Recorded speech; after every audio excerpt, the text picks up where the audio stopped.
Chapter 32, Echoes in the Boardroom. Karen Day's office at Capitol Records was everything you'd expect from one of the most powerful executives in the industry. The walls were a shrine to success, lined with gold and platinum records that gleamed under artfully dimmed lighting. Vintage concert posters and framed photos of music legends whispered the kind of stories that couldn't be bought. The room smelled faintly of leather and ambition, and the floor-to-ceiling windows offered a panoramic view of Los Angeles, a city that glittered with dreams, even as it devoured them. PJ stood in the middle of it all, a little out of place but not intimidated. He paced in front of Karen's desk, a bundle of nervous energy. Karen, by contrast, sat serenely behind her sleek mahogany desk, her tailored blazer perfectly pressed, her expression unreadable. "Thanks for seeing me," PJ began, a touch breathless, as if the weight of his mission was physically pressing down on him. "I know your schedule's insane." Karen leaned back in her chair, lacing her fingers together. She wasn't the kind of person who rushed to fill silences, and her calm made PJ's pacing seem even more frenetic. "It's not every day someone walks in claiming they've got something revolutionary," she said, her tone clipped, but not unkind. "What do you have for me?" PJ stopped pacing, took a breath, and placed a CD case on her desk like it was a rare artifact. The cover was simple but striking. Echoes of Redemption. Live from Wachita.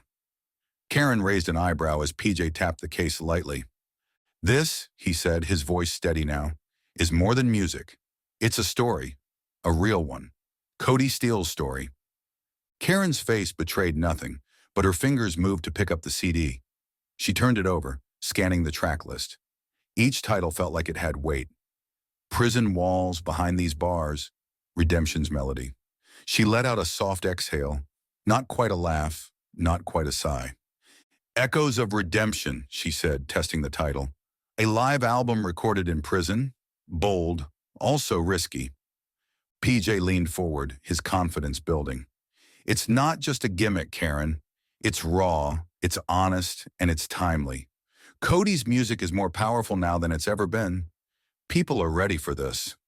Karen set the CD down, her fingers tapping lightly on the desk as she considered his words. "I've been in this business long enough to know the line between genius and disaster is razor thin. A prison album? That's provocative. It could go viral, or it could sink like a stone." "And Cody Steele," PJ pressed, lowering his voice just enough to make it personal. "He's not just another artist. He's your father." Karen's posture stiffened, and for a moment, the polished executive mask slipped. Her jaw tightened, her fingers halting their tap-tap-tap on the desk. But she didn't deny it. "That's not the selling point you think it is," she said, her voice cool but quieter now. "Cody Steele might be my father, but he's also complicated."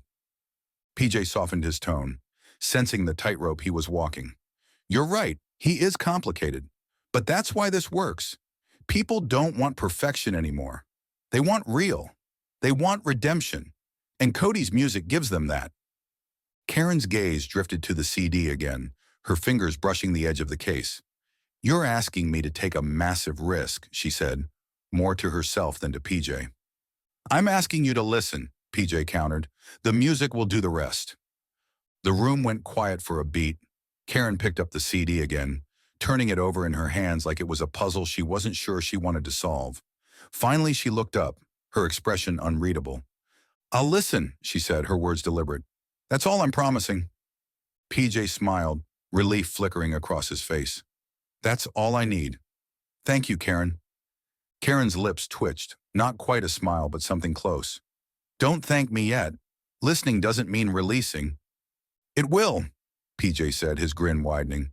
"Once you hear it, you'll understand." Karen shook her head, a faint, reluctant laugh escaping. "You're a gambler, PJ. I'll give you that." He extended his hand, and after a moment's hesitation, she took it.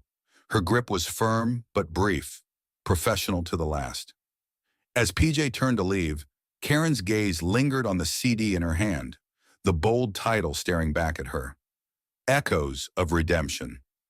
When the door clicked shut, Karen leaned back in her chair, holding the CD like it might burn her fingers. Her eyes drifted to the wall behind her desk, where a photo of a younger Cody Steele hung among the gold records and memorabilia. His face, all swagger and charm, stared back at her, frozen in time. Karen set the CD down, her fingers lingering on the cover for a moment longer. Then, with a sigh, she pressed a button on her desk phone. "Mary," she said to her assistant, "hold my calls. I've got something to listen to."